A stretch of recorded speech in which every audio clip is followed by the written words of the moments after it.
Welcome to a brand new episode of Seize the Moment podcast. And we want to welcome back a very special guest. Today we have on Andy Norman. Of course, he teaches philosophy and directs the Humanism Initiative at Carnegie Mellon University. He's also known for his guest appearances on the Joe Rogan Experience and the Michael Shermer Show. And of course, he's the author of Mental Immunity, Infectious Ideas, Mind Parasites, and the Search for a Better Way to Think. And welcome back, Andy. It's great to have you on. Thanks much, Alen. It's great to see you guys again, and I'm happy to be here. Yeah, absolutely. And you know what's so great, man, before I read a passage? So your book is still 2 years later, I would say, out of like that 5-year period, whatever it is. What is it, 2023? So since like, whatever it was, 2018, 2019, out of that 5-year period, it is still my favorite book, man. Yeah, we have it actually still here dead in the center, right next to Deep Work. Yeah. Oh, man, I am honored. You guys just made my day. Oh yeah, absolutely, man. It's, oh my God. I mean, I recommend it a lot to people. I even recommend it to my patients. It's incredibly thorough. And the beauty of it is it's incredibly precise, man. There's so much to it that I love. So all right, we're going to get into this. So I actually want to quote from an article that Andy just wrote with Lee on Psychology Today. So we're going to get into some of the criticisms of mental immunity. And it was written pretty much as a response to somebody who is a detractor.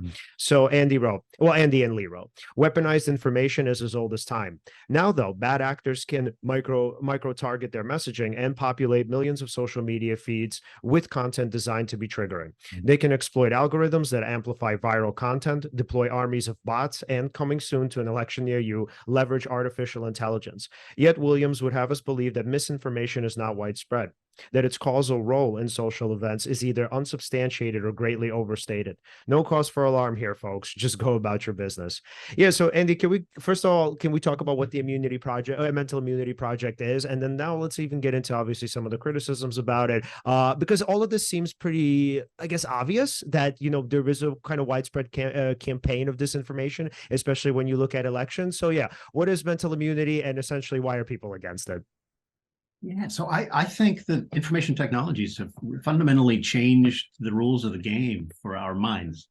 It used to be that information was scarce, and we had to basically figure out how to get more of it. Now information is so hyper abundant. The question is, how do we weed it out? How do we weed out the bad stuff? It used to be, how do we accumulate enough good stuff? Now it's, how do we sift through it and filter out the bad stuff? And in my book, I argued that we're not going into this fight defenseless, that each and every one of us inherits an evolved capacity to spot and filter out bad information. So I actually like to call the mind's ability to do that the mind's immune system, and argue that if we apply the concepts and the principles of immunology to the mind and its attempt to free itself from bad information, that we will learn how to do the job much better. So I think the concept of critical thinking has served us well for about 100 years, and it gives us some defenses against bad information, bad arguments, pernicious conclusions. But I think to take our thinking skills and our information filtration systems to the next level, we actually need to develop a science of mental immunity and then apply the findings of that science to all get better at weeding out the bad stuff. And why would there be detractors to such an idea? Again, just like Leon started off saying, it does seem like quite glaringly obvious that there is an issue with this overabundance of information. Like you said, we have to be able to sift through it, find out what is true, right? Yeah. And obviously there's such an abundant amount of information. How do you know what's true, right? How can you and it spreads quickly. Right? Yeah. And it spreads virally. So we're using the concept of viral misinformation a lot these days because we see information go viral on the internet every day. We know information can spread virally. So some of us are really leaning into this. So when you call information spread viral, you're using a metaphor, an analogy, and you're saying, hey, the way information spreads through populations is kind of like the way diseases spread through populations. Now, some scholars are very threatened by this analogy. They worry that we're medicalizing thought, right? So early attempts to medicalize psychology resulted in a lot of people being shut away in insane asylums, right? And Right. and there were some real awful abuses of the early attempts to understand the human mind. And now people are worried that if we apply the language of virology and the language of epidemiology and the language of immunology to our thinking, that we're going to get unintended and possibly harmful effects. I'm trying to do my best to understand where they're coming from sympathetically here. I don't agree with them. I think that these analogies are essential, and I think they're actually bringing about a new paradigm that dramatically, look, think about it this way. The science of immunology dramatically improved our odds of fighting off smallpox and diphtheria. Right. The science of cognitive immunology, this science of championing with Lee and a number of other scholars from around the planet, we think that that's going to fundamentally change the rules of the game in ways that make us better able to cope with infodemics, epidemics of bad information. Does that make sense? Yeah. So, and it's so interesting since you mentioned psychology. I mean, it makes me think of the medicalization of our field. Well, I'm a psychotherapist, so it makes me think of the medicalization of our field. So there's such a big pushback against it. A couple of, I think it was months ago, I guess, probably, I don't remember, maybe October, we had on Andrew Scull. So he's a researcher. He researches mental health and again, the medicalization and of it and the medical model of mental illness. And so I agree with a lot of the things that he says. And he says, well, a lot of the treatment is kind of, it's sort of, it's not that it's unfounded, it's unpredictable. And it's hard to know like what works for whom and et cetera, right? But I think the understanding here is that here's what I'd want to ask, and I want to relate this to cognitive immunology. What is wrong with medicalizing something? So if we're medicalizing, so this is the thing that I always come up against in terms of mental health and mental illness. What's wrong with medicalizing mental illness? I don't understand. So if we're saying, okay, this person has this particular illness, disorder, whatever you want to call it, and then we have a treatment that's highly likely to work. Yes, it's not 100%. You have to tailor treatment just like we tailor medication for something like depression. But it works. It helps people. So I don't understand what's the pushback against it. So what? We medicalize it. Why is it a bad thing? I love your question, and I think it's I want to use the question in the same way you do, rhetorically, to open people's minds to this new way of thinking about these things. Absolutely. But your question is also posed in a way that is designed to sort of elicit from me a better understanding of my detractors. So here again, trying to kind of understand to the best of my ability those who don't like what Lee and I are trying to do in this space. Maybe start with this. So some of the people applying this science that we're promoting are talking about inoculating minds. So it turns out there's like 60 years of research now on how you prime minds in ways that make them more resistant to misinformation. So, and let me describe a perfectly innocuous example, but then invite you to think about maybe more Orwellian or Machiavellian applications, right? So turns out you can inoculate kids against the worst conspiracy theories by inviting them to design their own spoof conspiracy theories. Interesting. So have you heard about birds aren't real? No. Yeah, I've heard. Oh, okay, cool. Yeah, there's like robot birds spying on people. The birds aren't real. Something. Oh, yeah. What is that? Yeah. So it's a spoof conspiracy theory that basically says the government killed off all the birds and replaced them with drones years ago, and they use them to spy on us and surveil us. And okay, so it's ridiculous, right? But they basically thought it through to the point where they can answer any objection you might have to it. Because basically, if you double down and triple down and quadruple down on any ridiculous idea, you can always defend it one way or another. And the real trick here is to get people to understand how conspiracy theories get their hooks into your mind and how you spot them so that they don't get their hooks into your mind. So if you have kids play with spoof conspiracy theories, like invent your own conspiracy about chemtrails, or sorry, actually, what you'd really do in a classroom is invite them to design their own conspiracy. You tell them a little bit about how conspiracy theories work, and then you say, design your own conspiracy theory. And at the end of the week, we'll get together and you try to persuade all your classmates that this conspiracy is really real. Kids just have a blast, and they know it's all in fun, and they know it's ridiculous, but they learn what conspiracy theories look like and how they work and some of their basic structural features.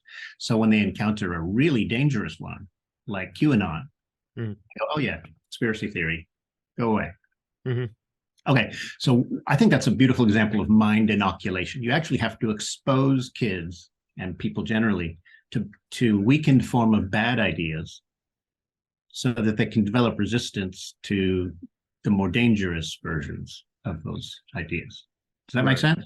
I love it. No, yeah, you get to see the structure of how sort of by creating your own conspiracy theory and then also trying to back it up, you could kind of then see what are the little layers that might make up for example, what would let you be able to rationalize and make something true that isn't true in the first place, and You got then you get to then question things that you're not sure whether they're true or not, but by seeing these layers kind of arms you against that kind of information. Right. Yeah. You got it. And what one of my colleagues, Melanie Tressa King, who I encourage you to invite on the show. Oh, she's coming on next week. Oh yeah, she's terrific. So one of the things she argues is that we've created these learning environments, we call them schools, where basically you get a steady stream of what the experts consider to be good information. Mm-hmm. And you're supposed to just sit quietly and absorb it all, write it down in your notebooks, and then spit it back on tests. But if you spend all our time handing people good information and telling them to cling to it, then they don't learn how to spot bad information and let go of it. Mm. Right? So you actually have to bring bad ideas into the classroom and get kids playing with them, right, so that they get good at spotting them. Ask Melanie about that. She's I think the best in the world at this kind of. So anyway, just back to what I was trying to say. This is an example of mind inoculation, what researchers call mind inoculation, and it's beneficial. It's good. But now imagine an evil government that doesn't want you to believe heretical thoughts, mm-hmm, and they try to inoculate you against all heretical thoughts in order to control your mind. Sure. Clearly that would be worrisome, right? Mm-hmm. So science, which offers so many opportunities to do good and improve our world, also has misapplications. Mm-hmm. And I have some sympathy for those who worry about these because they're not off base to worry. But I don't. But think about. Imagine somebody way back in the early days of germ theory, saying we can't believe in germ theory because if it's true, some people might weaponize germs. Mm-hmm. So let's not develop vaccines. Let's not develop medicine to combat disease. Oh, I see. So is the thinking here that if we start thinking about it as a virus, that it's something that somebody can kind of take hold of and sort of okay, I see. So I guess that's kind of the thinking there. So now now going back to, and again, there's so many connections here, but going back to the medicalization of psychotherapy, I think the idea is that people don't like to be diagnosed with brain diseases. So the thinking is it's like, if these are just problems in living, then we can control them. We can manage them. They're easier to sort of handle through something like talk therapy, which I mean, obviously I do, but I don't think oftentimes it's enough. So I think for a lot of people, the idea that your biology is in control of you is not just disheartening. I think it's kind of shocking. And then in terms of obviously, what you can and can't do, if somehow kind of somebody manages a hold of it, right? Or somebody manages like to kind of puppeteer you in some ways, right? That becomes terrifying. Plus, if I had to think about for example, what a detractor also might think in terms of something you mentioned, maybe Orwellian, right? Mm-hmm.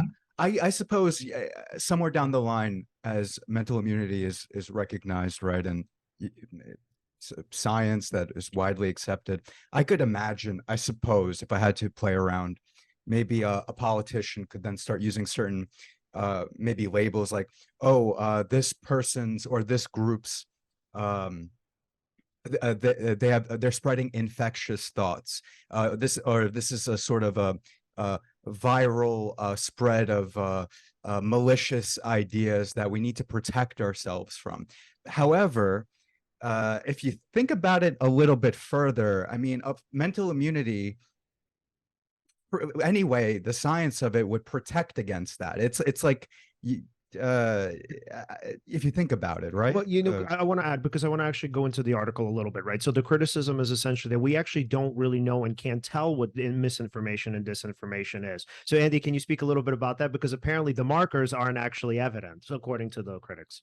Yeah, so just to provide the backstory, one of our colleagues, Sander van der Linden, is at the University of Cambridge, and he wrote a book called Foolproof, and it's all about how to sort of teach your mind how to spot misinformation better. And he's probably the world's top researcher in this area. In fact, by objective criteria, he is. So he wrote this book, Foolproof, which I recommend. He's wonderful. I think I also encourage you He's guys. coming on the show. Okay, fantastic. But then a philosopher named Dan Williams wrote a scathing review of his book for the publication Boston Review. Lee and I contacted Boston Review and said, hey, there's certain aspects of this review that are patently unfair. We'd like to reply to it. And the editors say, sure, write the reply and we'll consider it. We wrote up the reply in a way that we think exposes some of the fallacies in Dan Williams' critique of van der Linden. Hope this doesn't sound like too much like inside baseball for go for it. Academic geeks. But so the Boston Review turned us down, and so we ended up publishing it on Psychology Today instead. But the substance of the issue is that Williams faults van der Linden for saying that misinformation has certain identifying characteristics. So in van der Linden's lingo, misinformation has certain fingerprints that we can learn to recognize. So for example, a lot of misinformation uses emotional manipulation, right? So if you say, hey, there are problems with our electoral system, that's a very dispassionate way of saying it. But if you say the election was rigged, right, you're trying to trigger emotional responses. And sometimes, of course, it's good to trigger emotions, strong emotions, but a lot of times people try to trigger our emotions so that we can't think for ourselves. Right. And I would argue that Donald Trump has been using mind manipulation techniques to spread the big election lie for a number of years now. And other things that he wants people to believe. I mean, he's a guy who understands mind manipulation intuitively, right? He's a lifelong salesman who has worked out ways to hijack people's higher level thinking and get them to go along with him. Sander van der Linden, Lee, and I want to protect people against mind manipulation. So we want to give people the tools they need to spot it and say, hang on a second here, I don't buy it. Right. Yeah, and then so what I love is that in the article you guys point out that it's not essentially that these are the criteria are not fundamentally, I guess they're not fundamentally guides to what is and isn't disinformation. It's more like they're markers and red flags. So the idea is it's something to look out for, because I think ultimately, and I mean, going back to your work and obviously your book, I mean, fundamentally, it's the evidence that matters most. I think what you're saying is that, like, yes, these are markers, but they're only markers to get your like antennas to go up and to go, wait a minute, hold on, I should look into this a little deeper. Would that be right? You got it. So Dan Williams is a philosopher by training, same as me and Lee. And ideally, so the perfect solution to the misinformation problem would be a criterion that you could apply simply and straightforwardly, and in every case it would sort information properly into the good information or bad information. But there's no such rule, and Williams is smart enough to know that. And he knows that any attempt to sort of draw a very bright line between good information and bad is going to prove problematic. But Sander knows that too. And so Williams's complaint is that, Sander's attempt to distinguish the two is destined to fail. Sander's got a more modest conception of what he's trying to do. He's trying to give us helpful tips for at least raising questions or flags, right? When should you at least think twice or maybe think a third time before you accept something? Here are some of the things to look for. It's not a bright line. It's not a set of what philosophers call necessary and sufficient conditions for something being misinformation. It's basically an attempt to say, here are some of the techniques people use when they want you to believe something that isn't really true. Be on the lookout for them and give extra scrutiny to the ones that employ these techniques. That make sense? Yeah, of course. And I'm actually curious, what are some of those characteristics or things that we should look out for, that sort of characterizes misinformation? Yeah, so Sanders, the real authority on this, so you should ask him to go into more depth. Yep. But emotional manipulation is one of them. Actually, he identifies 6 things, clues that you might be being manipulated by information or misinformation. One of them is, does this evoke a strong emotion in me? Better be careful. And the six of them each starts with a letter, and he creates the acronym DEPICT, DEPICT, to represent the 6 things to kind of keep it to watch out for. And because I don't have it right in front of me, I'm gonna. I can. It's okay. I got you. Mention one of them, and I can speak a little more about it. It's just that my memory doesn't always. Yep. That's fair. Let me just scroll through the article for like 2 seconds. Let me see. Yes. Right. Trump's policies. But just, what, very quickly while you're looking for that, as far as, information that causes sort of a strong emotional reaction in you, I love that, because I've noticed that there have been a lot of times that I personally have made decisions maybe I shouldn't have when, if I know, like, for example, if anytime I didn't notice that something created a strong emotional reaction to me, in the sense that it's not that I didn't notice I was having an emotional reaction, it's just that I wasn't, how should I put this, sort of conscious of it in a way. It sort of was automatic, as if I wasn't kind of putting the brakes on it. Right. And then I would make all sorts of decisions that kind of, I don't know, if I thought about it later, I wasn't sure if it was the right thing. And being cognizant of that kind of lets you know, okay, maybe I should question this feeling I'm having instead of kind of going with it. Right. So here's the model. So just before we continue. Okay. So it's discrediting, emotion, polarization, impersonation, conspiracy, and trolling. There we go. So take impersonation, for example. That's a technique where you pretend to be expert, say an expert in something you're not really an expert at.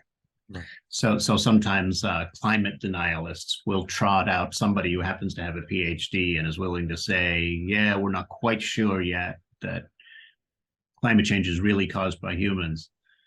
I mean, it's a misleading tactic, and it's one of the ones Sanders flags so that we can all get better at spotting and weeding out misinformation.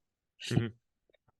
Yeah. So, and then the other ones, when we're talking about, here's the other thing that I really like. I actually want to I want to take another track.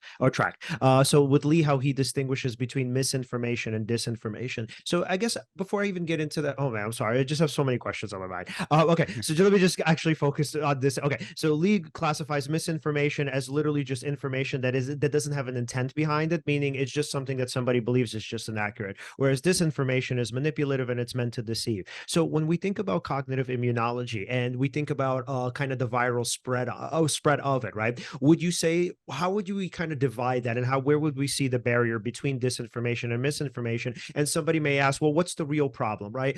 Because people believe all sorts of stuff that isn't true all the time, but how is it a virus, right? Are we saying that there's a sort of manipulative intent behind it, or are we just saying that, oh, well, it's just a bunch of misinformation, spread like profusely, and I mean, all we really need to do is just put out the facts. Right. So it turns out to be tricky to create a really useful set of categories. Yeah. So I think broadly speaking, there's a whole universe of information, right? And within that universe, some information is what I'll call problematic, and others is relatively unproblematic. So it's fine to fill up your minds with the unproblematic information. These are truths, true, useful, enlightening, moralizing ideas. Everybody can agree those things are the kind of thing we should believe. So treat all of those as unproblematic, and that's the good stuff. That's the stuff we want to fill our minds with. And then there's problematic information. Some of it's problematic because it's false. Yep. Some of it's problematic because it's true but misleading. Right? Like, so if you only give part of the story and don't provide the larger context, sometimes you mislead people to embrace a false narrative, even without saying anything false. Right. So that's another form of problematic information. Then there's information that incites people to violence. Mhm. That's insightful information. Sorry, INCITE. Yeah. Not Right. Yeah. Not Of course. insightful. Yeah. Insightful. Yeah. Mhm.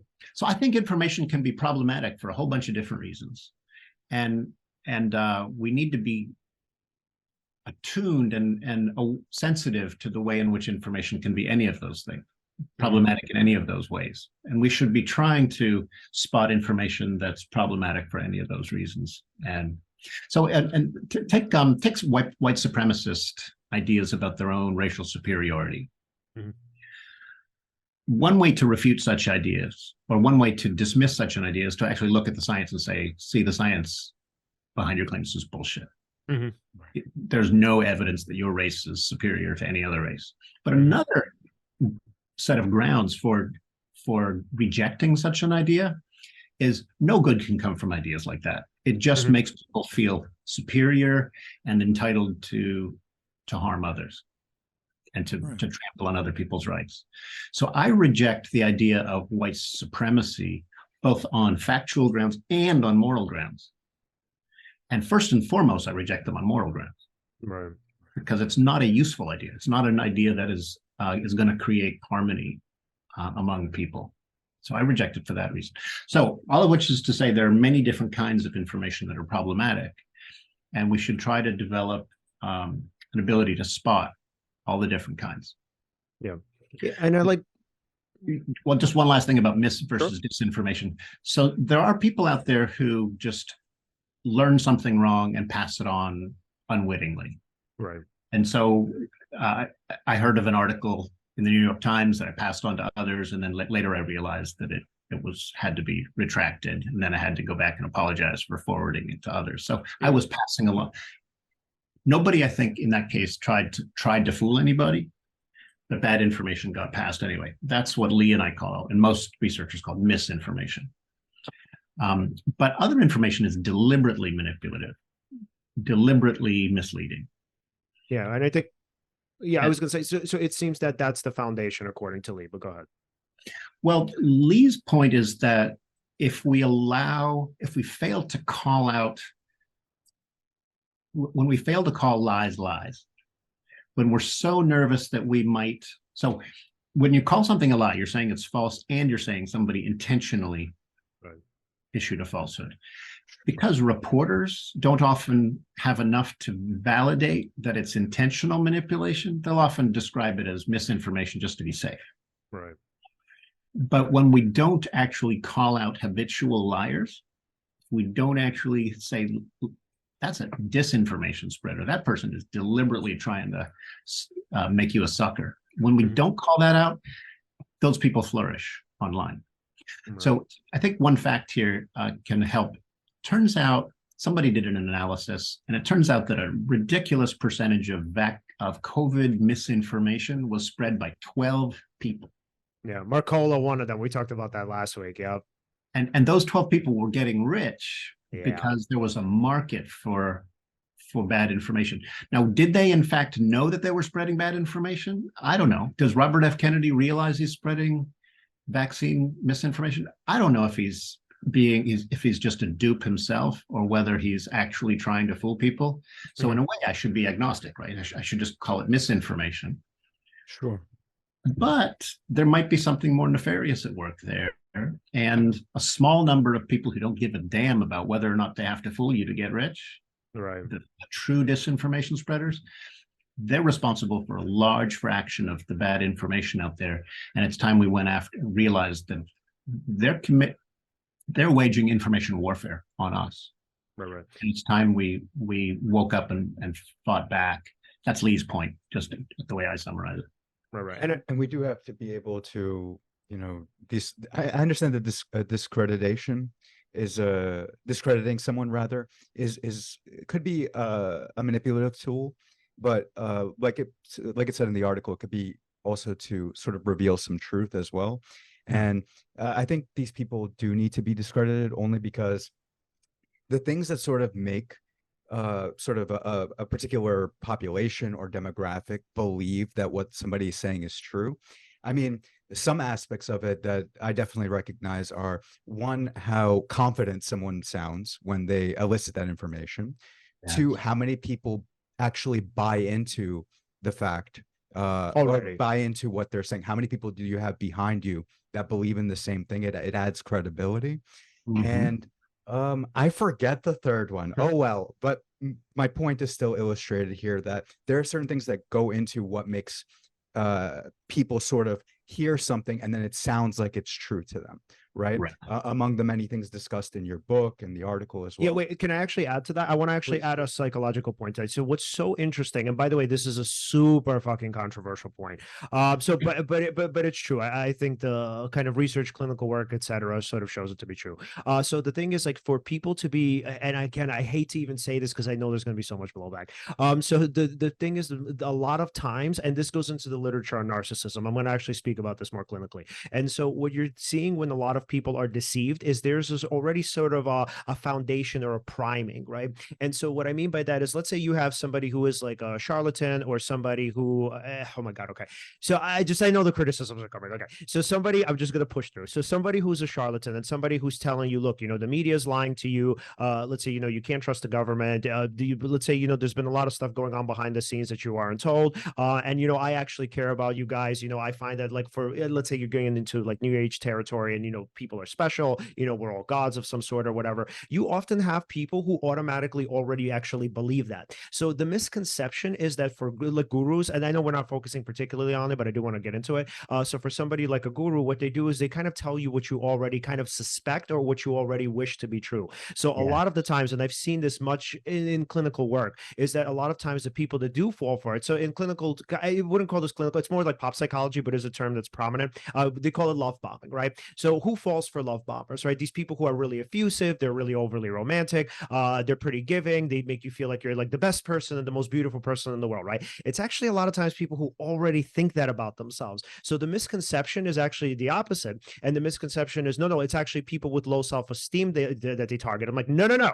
So people with extremely low self-esteem actually will never buy into that, usually. So what happens is, if somebody really feels like crap about themselves and you're like, hey, no, you're like the most beautiful person in the world, they're gonna be like, oh my God, this guy's full of shit, has he seen me? They're actually not going to believe it. So it's actually the opposite. It's people with a ton of self-doubt and who have the wish to actually be beautiful, or the wish to be special, or incredibly smart, intelligent, or whatever. So you have somebody Yeah. who fills that vacuum, like a Donald Trump. So if you have, on the one hand, a group of, let's say, a rural population, hypothetically, and let's say they think, oh, these elites think that they're better than us, but we're real America, right? We're the bread and butter. We're the backbone of America. And here comes Trump, and he says, yes, you guys are the special ones. I've been around those other people. They're idiots. They're bloodsuckers. They're the ones who are taking from you. You guys are the ones that we should be focusing on. Everybody's like, yeah, you see, we're America. And I'm like, yes, of course they fall for it, man, because he tells them exactly what they already probably believe.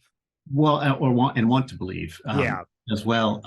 Yeah. So it really helps to sort of study the way cult leaders work. Yeah. Right. So what a cult leader will typically do is they'll find somebody who's kind of lonely and disaffected, who needs to belong to something, is looking for meaning, and sometimes they butter them up, saying you're special. Maybe they shower them with love. I think that works in some cases, at least. And then they start to get you to distrust all other sources. They give you a simple story about what's wrong, everything that's going wrong in your life. It's like, they are conspiring against you, and I alone can fix it. And I see through the veil of lies that they're putting up. So if you follow me and trust everything I say, number one, I can let you in on a big secret. Right. Mhm. And you become special like me because you see through it all. But I can free you from all that. But you can't call home anymore. You can't talk to your parents. You can't talk to your old friends. So cult leaders try to isolate you from other information sources so that they alone will be believed. Right. Often because their arguments really don't withstand scrutiny. And if you're listening to other sources too, you'll see through their lies. What's interesting about certain tactics cults will use is that there are certain things they could say to you that sort of sound true. For example, say somebody said to you, anytime you've tried to be quote unquote successful or move up in the world, did you notice that your friends don't accept that? Like anytime you try to make a change, they try to keep you at the same level, right? Your parents too, they don't want you to succeed. And then maybe they'll use maybe something you told them, like I remember I told them this thing I wanted to do and they didn't like that idea, and so they kind of spin it to say, well, of course they're not going to like that idea.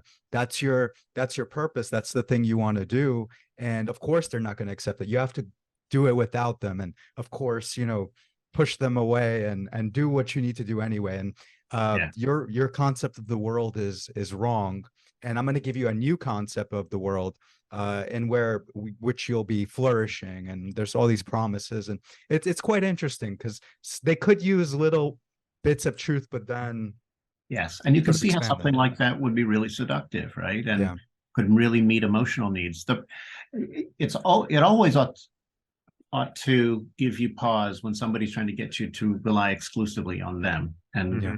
or insiders. And if they're using they in some vague, undefined sense to hint at, the vast cabal of people who's conspiring against you, you can be 99% certain that it's BS. Mhm. They're so Yeah, and if you can't tell, by the way, Alen was a great cult leader. Once upon a time. No, I'm just kidding. Of course not. No. You're a natural, Alen. You're a natural. You know what? Maybe. No, I'm just Alen, kidding. Yeah, Alen, you just use your powers for good, okay? absolutely. Yeah, so yeah, going back to the thing that I feel like we can kind of talk about, and something that I don't feel like I still have a kind of understanding of. So okay, so the belief that a lot of this stuff isn't as widespread as it seems to be. So how come that's the argument that this is sort of a false moral panic?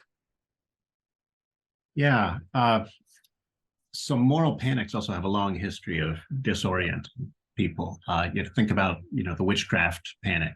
The witches are spoiling the crops and that kind of thing. Have you guys invited Stea Hofhuis onto your show? Yeah. One of the world's experts on the history of witchcraft beliefs and how they spread, is a friend and I guess future guest on your show.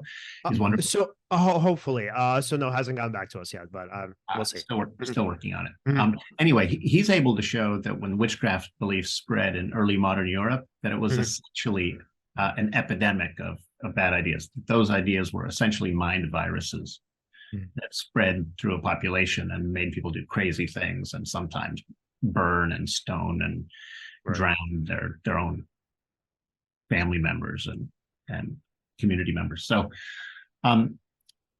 which is a really nice contribution to the whole science of, how do we understand these crazes and where they come from and how we should treat them. I think Stea makes a wonderful case that bad ideas essentially are mind parasites, and not like mind parasites, but real, honest to goodness mind parasites. I could see that. I mean, honestly, besides having read your book, I mean, there are also, so I didn't expect to sort of go in this direction, but like, let's say you even sort of dive into, let's say, Eastern philosophy, right, a little bit, and maybe look at concepts like the ego, right? So essentially, what is that? I mean, I suppose there are different working definitions of it depending what discipline. Oh, there are thousands. Of course. Yeah. Say from an Eastern philosophical perspective, identification with thoughts or beliefs, making them the same as who you are. However, it is a false construct. That's not who you actually are. Therefore, believing in a particular belief or idea that could actually have terrible consequences in terms of, for example, maybe arguments with people, or if you believe that you're correct in something, that could lead you to sort of fight to the death, whether figuratively or literally, for those ideas. And in that sense, ego, or particularly thoughts, I could see could be like parasites that you just sort of that compel you to do something that may not be, you could say, objectively in your best or in other people's best interest in regards to harmony. Yeah, and I'm seeing connections here with your work on overcoming ego, Alen. I'm eager to learn more about your work there, but yeah, so there are lots of Eastern mystical traditions, religious, philosophical traditions that argue that, growing too attached, when you think of yourself as something that's utterly separate from the world and try to protect it against the world, your thinking starts to become distorted, as I understand. Right. And to really prevent that kind of distortion, you have to overcome your ego. You have to outgrow the idea that you're entirely separate from the rest of the world and distinct from it. I'm probably not doing it justice here, but no, that's great. No, and in fact, I was hoping maybe you could speak on more of how these certain ideas can be parasites. I just saw a parallel there that I just absolutely, and I would like to elaborate on that. So I argue that, so we all grow attached to the beliefs we have. Right. So you believe something for a while and, life goes on and you think, I must be doing things mostly right. And so you like the beliefs you have. And often we end up becoming very attached to the beliefs we have. And we become threatened by any information that would disturb those beliefs. Right. So psychologists have all kinds of words for this: confirmation bias. We reason in motivated ways to hang on to the beliefs we have. Denial, right? Psychoanalytic terms. And I like the advice I like to give is treat your beliefs as temporary house guests that might be useful for a while, but you'll eventually find that if you take that belief too seriously, it has exceptions, or that it will mislead you. Almost every rule that has ever been formulated explicitly has proven to have exceptions. Mm-hmm. Yep. And the same is true for almost any idea. Any idea at all will prove to be maybe quite useful or maybe true within certain bounds. But when you take it beyond that, like you take Newtonian physics, 100% awesome, great, beautiful, predictive, useful, all of those things until you reach relativistic speeds approaching the speed of light, and then it all goes haywire. Right. Even Newtonian physics isn't absolutely true. I think this is true of all of our beliefs. Hold them lightly, because if you cling to them too lightly, you're going to end up denying yourself opportunities to learn. Like, imagine Einstein had clung so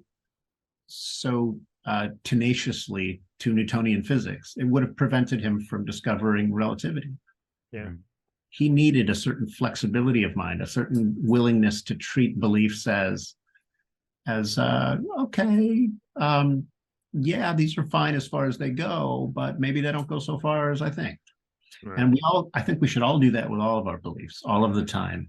And to the extent that we do that, we become more persuadable. We learn more rapidly.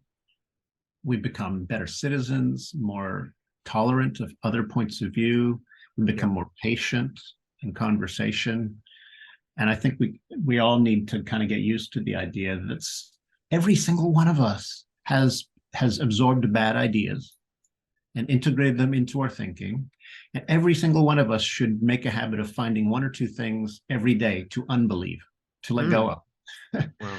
You know what's so interesting about that? I actually want to give a quick anecdote. So it's a conversation that Alen and I had yesterday with another one of our friends, Mike. So this is based on, I guess, to some extent, I want to say the Michael Shermer term, giving the devil his due. So what's so interesting is how combative kind of we all are. And now I'm going to go to Sanders' last point. I think it's trolling. And so what's so interesting is that Alan's interpretation of playing the devil, like being the devil's advocate, giving the devil's due or whatever. So it was super different from mine. So my understanding is when somebody says, "Oh, I'm playing devil's advocate," I'm automatically thinking, "Oh, this piece of shit is fucking trolling me." So I actually hate that. I hate when people do that, right? So we had a long drive yesterday and we were talking about this, and so Alen said something like, "Oh, well, I'm playing devil's advocate." I was like, no. I was like, "Are you committing to a stance, or are you actually or are you just being an asshole, right?" And he's like, "No. Let me just kind of explain it to you." And then so he and Mike argued that no, the reason why we would play devil's advocate is what we're doing is we have sort of arguments in our mind, and we're seeing if there are counter arguments to that. So we're looking to see, okay, like let's say if I present this counter argument? Will somebody be able to give me something that I haven't thought of myself, which I love? My understanding was different. So here's my experience with people who plays devil's advocates. So usually what happens is somebody will say something like, I'm playing devil's advocate. They'll give you an argument, you'll refute the argument, and then they'll be like, oh, well, I was just playing devil's advocate. And I'm like, okay, so what you're doing is you're just trying to make me look dumb. And now that I've actually won the argument, now you're backing off and saying, oh, I was just kidding anyway. But apparently that's not, I guess, what everybody does. So, and I love that he did that. Right. So in a world with lots of trolling, Yeah, it's easy to associate playing devil's advocate with a nasty form of just being contrary. yeah, But if you in philosophy, in the world where they train philosophers, you're trained to play devil's advocate in a way that's considered good and useful. Like you just try on maybe you try on arguments for size, just to see where they go. Mm-hmm.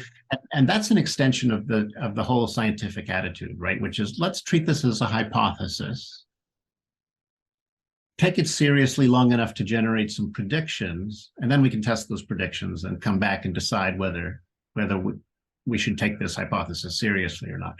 You can do the same thing with arguments, right? Let's just try on this argument for size and see how it goes.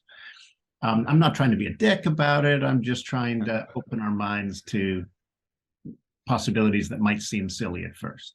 Mm-hmm. So there's a good way to understand playing devil's advocate. And as long as people are doing it in a charitable way to try to promote shared understanding, I'm good with it. If you're just trying to use it as a technique for one-upmanship and just trying to make other people look silly, not a fan. Yeah, and then back away and then be like, oh, no, I was just kidding, man. I don't know why you're taking it so seriously. Yeah, which was not the case, right? I mean, I guess we'll spend like another second on this. I was just talking about cognitive behavioral, well, rather we were talking about cognitive behavioral therapy. I was just wondering, I was asking sort of, or posing the question, is that sort of the only avenue to get somebody to go from maybe into, so I guess the issue was, how does somebody who intellectually understands that they have an issue, whether it be with their beliefs or something in life, whether they be like, how do you bridge the gap between intellectually understanding what it is that you need to change or what it is that you should believe to actually believing it, that kind of a thing? Because I suppose I could intellectually understand, I shouldn't be neurotic, this is bad for me, or I shouldn't be thinking so much, I should be in the moment, right? So let's say you intellectually understand that, but then how do you actually feel it? So I started to think, okay, well, is cognitive behavioral therapy one of many avenues that sort of get there? So then I just asked him the question, which almost suggested that I didn't believe in CBT, which was just essentially just me asking, how do you bridge that gap? No, because you know what it was? Because you said, oh, I'm playing devil's advocate. And for me, that was triggering. I was like, oh, here he goes.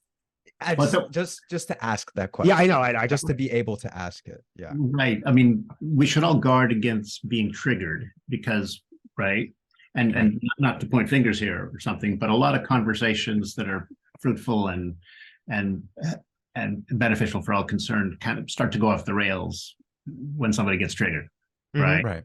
And so just as it's possible for somebody to be a dick and to say something that's really unhelpful, it's also possible to kind of overreact to something that wasn't really meant maliciously. It was meant in good faith, but it rubbed you the wrong way. Oh, I did overreact. I will take that. I will eat that criticism. Yeah. And that because, and for me, my understanding is, and this is not a justification, but my understanding is because I'm so used to people misusing being a devil's advocate. I'm like, dude, I'm not going down this road. So yeah. But this is actually sort of a good example anyway, sort of for the audience, right?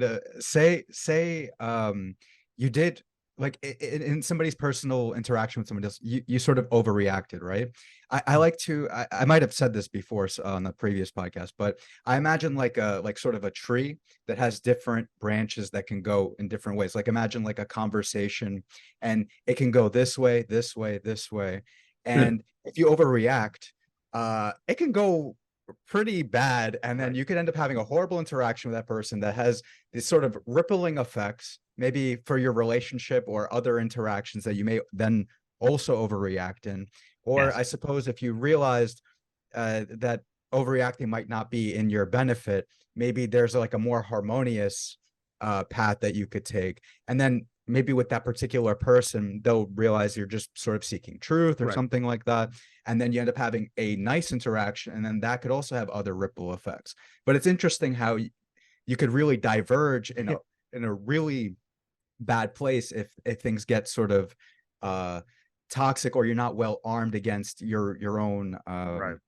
reactivity, I suppose, by having that sort of impulse control, or rather the ability to sort of critically think in the moment. And by the way, can I also just add and also accept that other people probably have good intentions, which a lot of times when it comes to arguing, I do not. Yeah. I try hard to assume that people have good intentions, and when I do assume the best of people, often they live up to that expectation. So I recommend it. I hear you. It is possible to assume that some people mean well and then thereby be taken advantage of. There's a Dutch historian named Rutger Bregman who's written a book called Humankind, where he argues that human beings are vastly more decent than we imagine, given the diet of stories we tell ourselves through the news and history books, in other words, news, which is all about what went wrong yesterday, and history books, which is all about what went wrong in yesteryear. When we fill our minds with those stories, we tend to have a darker picture of human nature than is really warranted. This is Bregman's argument. And he argues that he has a beautifully eloquent argument for why you should always look for what's best in people, because usually, more times than not, it'll bring out the best in them. One. And he argues that if you're not so trusting that you're taken advantage, if you're not being so trusting that you aren't taken advantage of once in a while, you're not being trusting enough. So in other words, if you try to be suspicious enough to never be taken advantage of, you also deny yourself lots of good opportunities. Does that make sense? Yeah, it's an inevitability. Yeah, the point I think you're making is that it's not personal. That when you do eventually get taken advantage of, it's because you're literally just living your life. From my perspective, you're making me rethink, actually. Actually, I kind of do. See, here's the thing. I realize that if you are too trusting, you can be taken advantage of, right? However, it's interesting the way you just frame that almost it makes me want to rethink, maybe just fully committing to trust. I know it's sort of a personal thing. Wait, like you don't want to run a cult anymore? I don't want to run a cult anymore. No. No. Can you tell us now? I'm actually super interested. No, it's just that here's the thing. Like, for example, there's the saying, right? If you don't stand for something, you'll fall for anything. If you're riding the fence, if you're sort of in the middle, you don't pick a side. Neutrality has consequences, like certain ideas. But however, I've always been the type of, for the longest time now, I've been the type of person that likes to look at every single perspective, have beliefs, kind of like you said, like house guests. I imagine them like sort of floating, not trying to be attached to any particular idea. Yeah. And so I try to see the value in every single perspective. So usually, even if, let's say, I have two people that I know are fighting or something like that, I could just try to say, I see why you're feeling like this. I see why you're feeling like this. And let's try to, integrate that and have some, but you'll never see me sort of pick a side. Now, how that relates to the trust thing is that I've been criticized or given so much feedback about not picking a particular side, even though I still really buy into looking at every perspective, that then at some point I started to say, okay, well, then I'll be trusting, but obviously not to the point of naivete. And so, but what you said made me think, but then I can't necessarily get the fullness or the richness of, you might be depriving yourself of social opportunities because that little bit of suspicion you hang on to so that you're not taken advantage of, so that you're not gullible or naive, might be foreclosing a bunch of other social possibilities and you may be paying a higher price in the missed social opportunities foregone. Wow. That you would have paid. Andy, can you say more? This is like therapy. This is really great. This is like therapy. Yeah. This is awesome. No, I didn't expect us to go this way. Sorry. No, this is great. Yeah, I mean, if you have any, obviously anything on your mind that you would be willing to say, I actually love this. Yeah, I mean, I guess so.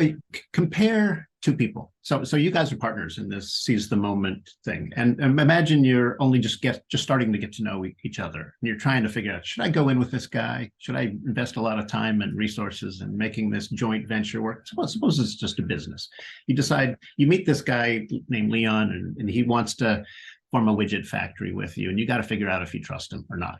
Mm-hmm. So Leon number one, basically just as soon as he figures out what the right thing to do is, he just does that. Okay. So he just asks himself in any situation, he just says, what's the right thing to do? And then he does the right thing. Mm-hmm. Now Leon number two asks, well, okay, what's right, what's wrong, but also what's best for me? And let's take that into consideration too. And if doing the right thing is too costly for me, maybe I should rethink what I should do. Mm-hmm. All right, so I guess this is the way I've framed it here. Leon, you're the guy who could go either way on that. Mm-hmm. So Alan, you get to decide which of the two versions of Leon would you rather partner with? I see. Of course, the one who just straight goes to doing the right thing as opposed to having so many thoughts on his mind. Mm-hmm. I wouldn't know that, I suppose, but I guess I see your point that it would come off in the behavior anyway, right? Somebody who's thinking all those things or having those doubts or hesitations, they would act, if not very differently, at least subtly differently, which again, kind of going back to that, going in sort of divergent routes or rather divergent paths, I could see that going a completely different way than somebody who just does the right thing right away. Right. Yeah. Yeah. So actually, it's Immanuel Kant, the German philosopher who planted this. He has a thought experiment where, you compare the person who just does the right thing because it's the right thing to do, mm-hmm. and the person who does the right thing by accident because it happens to be convenient or useful or whatever. Mm. You really want to be partnering. You want to surround yourself by the first type of guy. Mm-hmm. Because they're less likely to take advantage of you when the conditions are right. Right. But here's what this I think gets a little bit tricky. I'm going to use you as an example. So what's so interesting is, so Alen gives everybody the benefit of the doubt, and I think he does this because he genuinely cares about people, relationships. He wants to kind of know what's going on with them. Like, all of these are good things, right? But then we kind of come up against somebody like an RFK, right? So Alen and I actually went a little bit back and forth on this for a while. So I mean, to me, it's clear that RFK said some pretty fucking anti-Semitic shit, and then on top of that, I mean, I think he's pretty misinformed, and not only misinformed, he's pretty stubborn and unwilling to change his mind. But for a while, Alan's like, well, I want to give him a chance. I want to listen to him in long form. Like, I know you listen to a few podcasts with him, and I appreciate that, right? But here's my thinking, right? What's sort of the greater good here? Is it, and you could disagree with me, obviously, but what's the kind of greater good? Is it sort of giving somebody like RFK the benefit of the doubt, or is it protecting other people from his views? Right. So this is actually a very good example. Oh, that's a tough one. Yeah. Right. Yeah. So, of course, and there's the issue of platforming. Yeah. Somewhat, right? Of course. But, so yeah, I mean, so I saw that he was going to be on, let's say, Rogan, right, on Rogan's podcast. So I check him out there. He's like, from the way he speaks and presents himself, I was thinking, okay. One, I kind of like how he presents himself. There's something genuine about him. I started to see these certain characteristics that I was thinking, okay, I like him so far. Then I'm seeing how his views on his vaccine views and all that, and then the arguments that he's using to sort of support his ideas, which on the surface seemed rational. However, I have to realize, and then this is probably where mental immunity comes in a little bit, or a lot.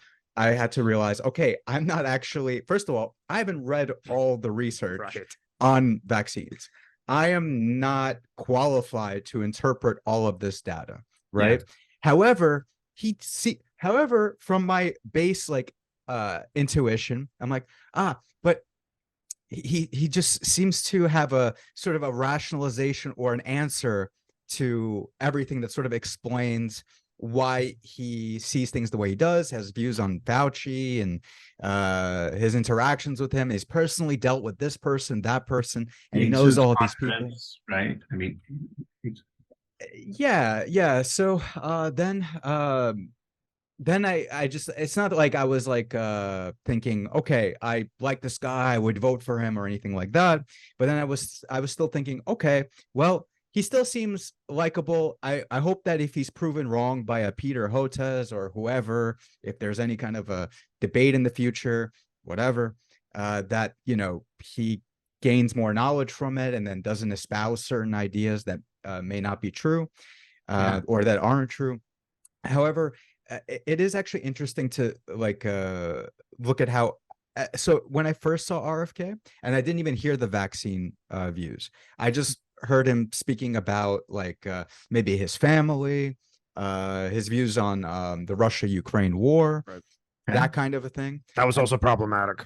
So whatever. So I started hearing that kind of a thing, and I didn't think anything bad of him. I started to actually like him a little bit.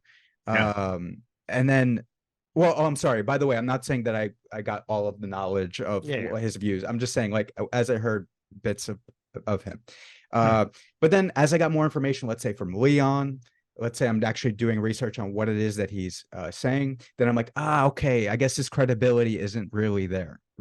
Right. So then I had to kind of pull back from how kind of sold I was on him.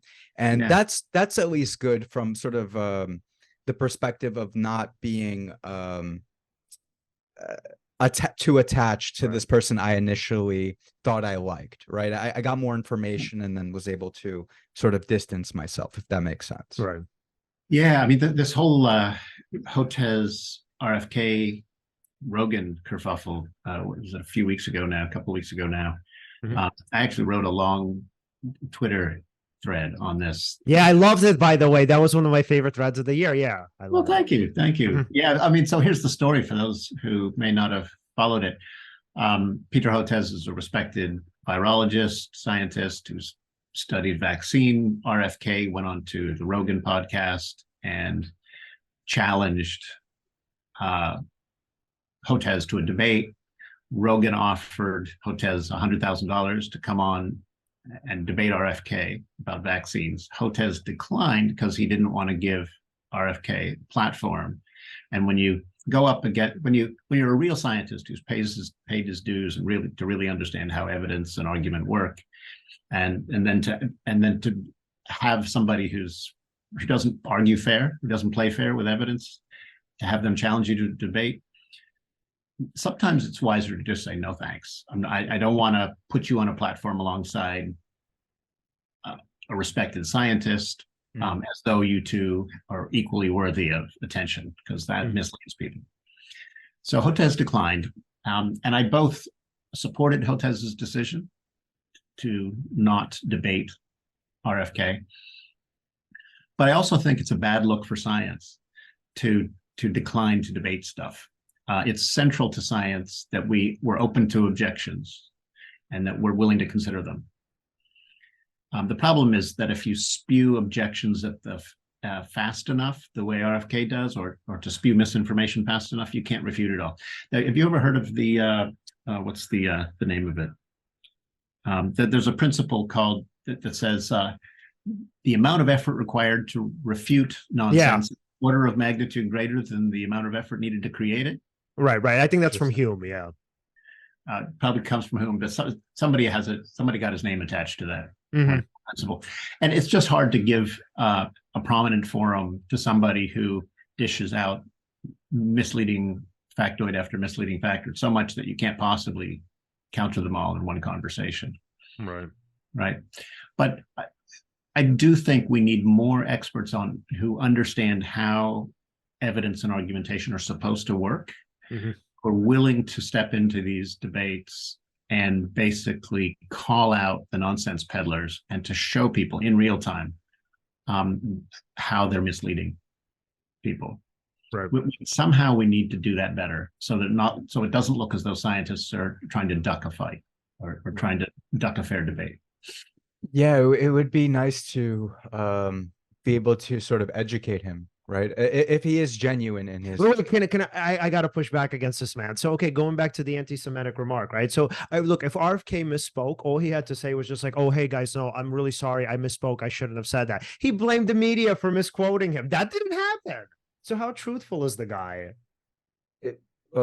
I don't know. Yeah, right. I'm actually not aware of Oh, yeah. anti-Semitic. Right. So he's been like on the Twitter barrage, like in terms of like attacking the media. He said, yeah, he's like, I never made those remarks. I'm Jewish myself. I would never say anything like that. The media's misquoting me. They're attacking me, yada, yada. And his followers are saying the same thing. They're like, yeah, he never said that. The media's misquoting him. That's not true. Yeah, I don't think Alen was trying to commit himself to. Yeah. Alen was. Well, I mean, I think what I heard Alen saying was he wonders whether RFK would really listen and learn in real time rather than just try to win converts, right? Yeah, I'm arguing no. Because the attitude of, I'm here to listen and learn from you, just as I hope you'll listen and learn from me. That attitude is critical to science. But it's not the attitude that's rewarded the most in our online digital world. If you're confident, you spew out lots of answers, you don't pause to let other people ask questions, that's the way you win a lot of attention on the internet today. But it's not how you think well, and it's not how you get at the truth.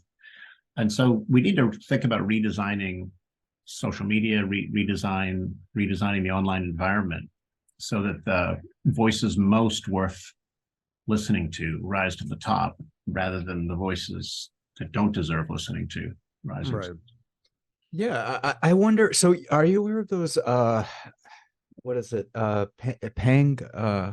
Pangburn classics. Not maybe Pangburn. Sorry. So there were these debates between like Jordan Peterson, Sam Harris. This was a couple of years ago. This was years ago, and what they would do on these debates is they would do this something called steel manning, right? So they would have a mediator.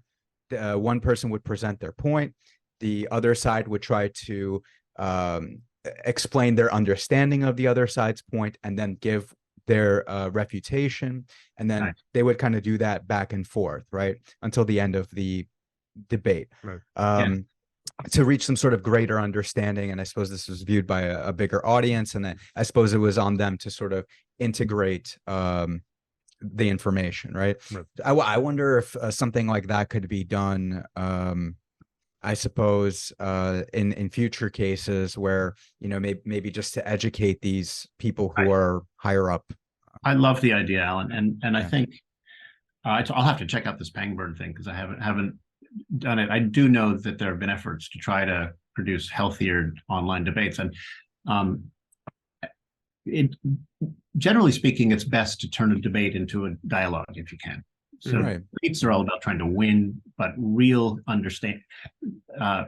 thinking and real attempts to the kind of thinking worth taking seriously is focused on trying to deepen your understanding. And sometimes that means backing off of claims you made before and showing humility, even though that might cost you points in the eyes of your audience. Right. Yeah. So I want to check out this Pangburn thing. I do know that this steel manning technique. So for those not familiar with the term, straw manning is when you take a weak kind of weakened version of somebody's argument and then poke fun at it, ridicule it, and make it look silly. Steel manning is when you take a person's argument, make it as strong as you possibly can, and then try to address it fairly. Right. Yeah. Right. And that's the way we should all be taught to argue. And so if this Pangburn outfit was actually having their participants model steel manning technique, that's a beautiful thing.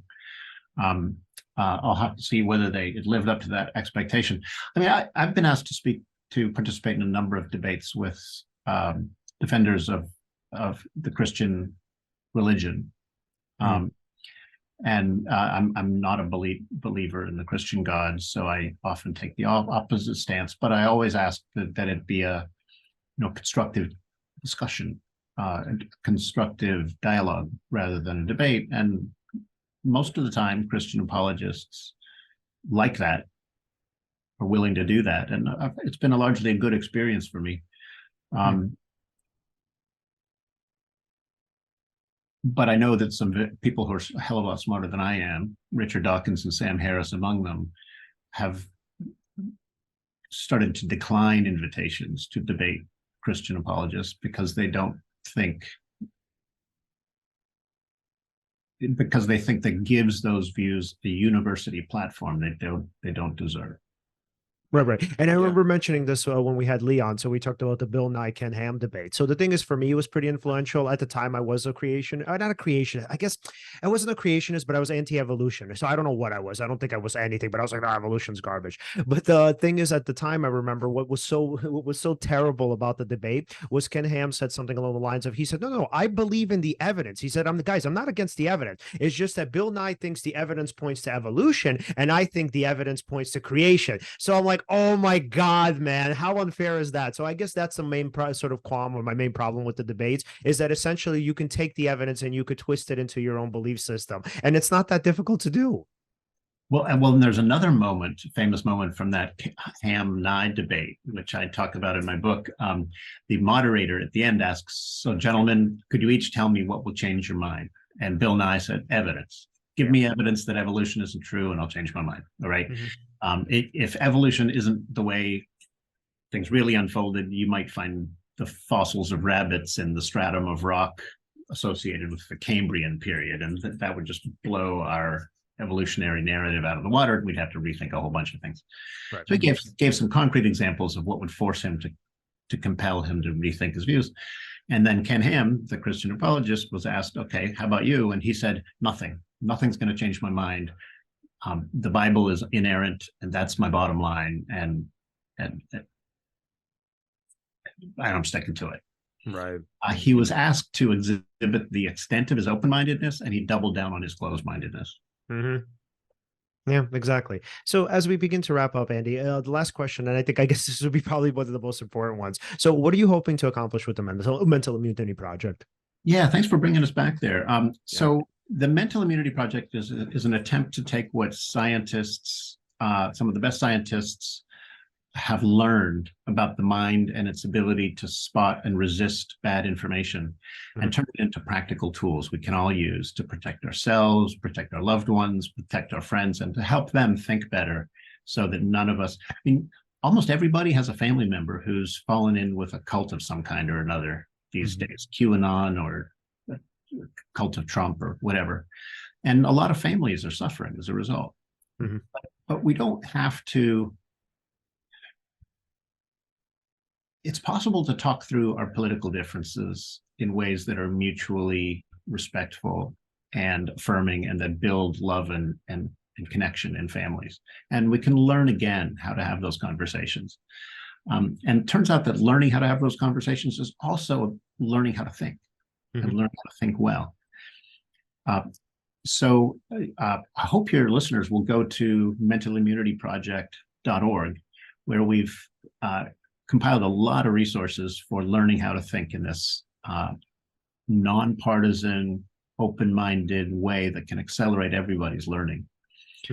It's really exciting to be seeing that we can take the art of critical thinking to a whole new level by understanding the mind's immune system and how it works. Right. And I think there's a deep paradigm shift coming that's going to change the way all of us think. And those who willing to learn the basics of how to care for their mind's defenses and to put them to work, they're going to be the ones who thrive in our digital hyper-connected era because they know how to filter out the good stuff from the bad stuff. So we have some wonderful resources online there. I hope people will check it out, and I hope you'll get involved with our whole mental immunity revolution because we think it's the future. I love it. And the part of the book that stood out for me, and I still use it, and I actually use this aspect of the book with my patients. So there's this part, I actually didn't even know about this before I read your book. So fundamentally, there's a shift in logical thinking where you go from, okay, why do you believe that, to why do you now doubt it? And I was like, yes, that makes so much sense. These hard-won truths that we have as a society, and I mean, this happens a lot in therapy just because, I mean, we deal with distorted thinking. And so the question a lot of times I would ask my patients is like, well, okay, I mean, so we have years on top of years of sort of evidence, apparently, that says that this is true, right? And I would say for the most part, people seem to believe it, right? It seems like there's these people are fairly credible. They're coming from legitimate sources. So now I would ask, yeah, why would you doubt that? And I think that shift in perspective is so important, because what happens is, and I think why these, a lot of times the debates are failures to whatever extent, is because a lot of times still people feel like the scientists, the philosophers, etc., still feel as though the burden of proof is on them. But you argue in your book like, no, man, after decades, after some point, the burden of proof shifts. So like we would say something for like a flat earth, or a flat earth, or we would say, well, no, dude, it's now on you to prove it, because we've already kind of established that the earth is round, and obviously there's a sphere there. So you're going to have to figure out a way to prove it. It's not on us anymore. And I love that. That was one of the best parts of the book. I'm glad you picked that out. Yeah, that's both. I mean, the simple idea that the burden of proof shifts at some time, and sometimes it's the naysayer who has to provide reasons against. It's not always the yay-sayer who has to provide reasons for. Sometimes it's the naysayer who has to provide reasons against. That helps to sort of balance dialogue so that it can work properly. And I try to show that a whole lot of philosophical work to try to understand how thinking should work doesn't appreciate that mechanism for balancing the burden of proof. So I'm really pleased that you picked that out, Leon, because it took me a long time to gain clarity on that, and I'm really proud that finally came into focus for me, and I'm glad it's useful for you and your clients. Yeah, absolutely. And it seems so counterintuitive. That's the thing, because again, if you're trying to prove a point, the idea is that it's on you. And so when people say, well, no, actually, it's now on you to try to debunk it, it's like, wait, what? That's not how, oh, wow, that is how logic works. So yeah, I love it. It's super fascinating. Yeah. Okay, so as we wrap up, Alen, final questions for Andy? Yes, if we wanted to follow you specifically, and of course, buy the book, where can we do that? Yeah, so the book is titled Mental Immunity, and it's available on Amazon and Barnes & Noble and pretty much, I think, all the other book vendors online and in bookstores. I have a webpage, andynorman.org, where you can learn more about my work, my writings, my research, my consulting, and I offer workshops on these things as well. So, I love it. But we're really excited now about the Mental Immunity Project and providing lots of interesting ways for people to get involved. So if you believe that if you want to be part of the solution to our infodemic problem, check out mentalimmunityproject.org and get in touch. Absolutely. Andy, thank you so much for coming on. These are always some of our favorite episodes. Been a pleasure, gentlemen. Good luck, and thanks for having me. You got it. All right, we'll talk to you soon. Take care. All right. So everyone, if you would like to follow us, you can always follow us at Seize the Moment Podcast on Facebook and on Instagram, on Twitter, where it Seize_podcast. Like, subscribe, hit the bell on YouTube. And again, thank you so much for watching, and see you next time.